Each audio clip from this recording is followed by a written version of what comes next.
Hi, this is Deb Watson. Today I'm going to show you how easy it is to create soft edges in your watercolor for things like clouds.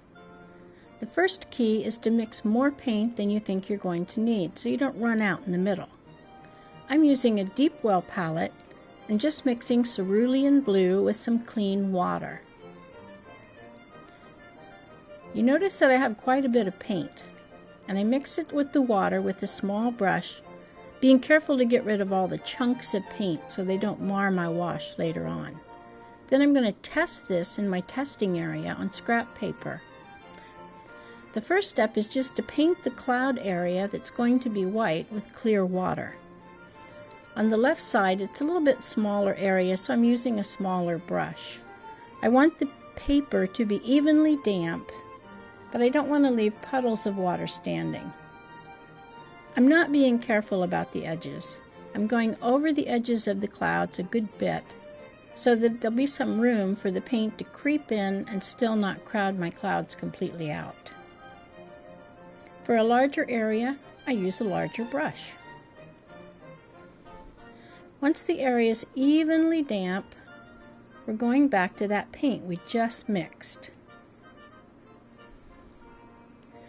You notice how I'm mopping on the paint. I get a brush full of paint, I lay it on the paper, and I mop it back and forth, covering lots of area.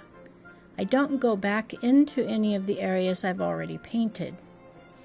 And I'm not using jabbing brush strokes that push the paint down into the paper. I'm just laying on a nice layer of paint that can flow and blend, and you can see that it's spreading quite a bit into the cloud area. At this point, leave it alone. You just need to let it do whatever it's going to do. Knowing how much paint and how much water to use is nothing but practice. So put it on, let it dry, and see what you have.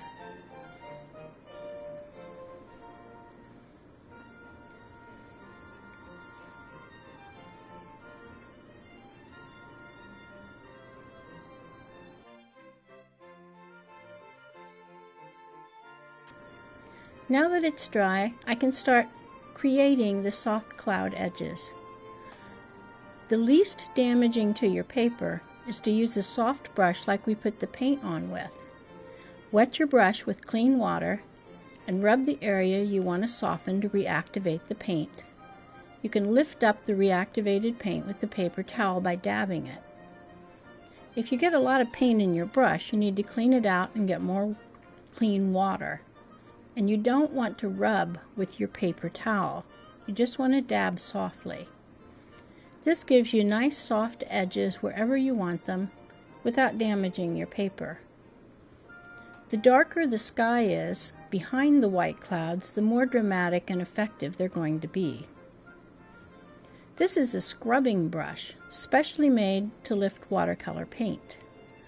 You can purchase these, or you can take an old watercolor brush and cut off 3/4 of the bristles. Some people like to use acrylic brushes because they're a lot more firm than a watercolor brush. You need to be careful with a scrubbing brush that you don't tear your paper to bits. Go gently at first with a clean, damp brush and lift up whatever paint is reactivated with your paper towel. You could even use a toothbrush for this effect, but you need to go in circular motions and not back and forth stripes so that your clouds look soft and fluffy. It's a nice idea to leave some of the blue into the paper and not try to lift them back to pure white.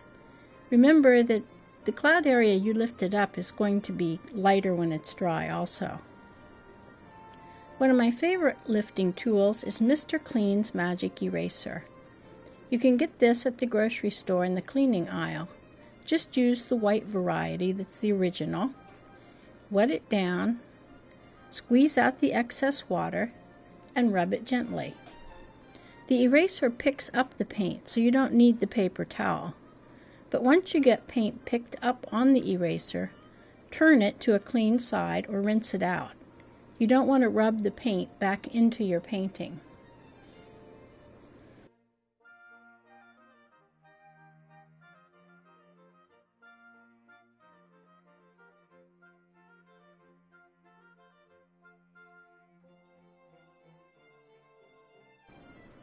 Mr. Clean is really effective for lifting back to white paper, and we'll be seeing more of this in later videos.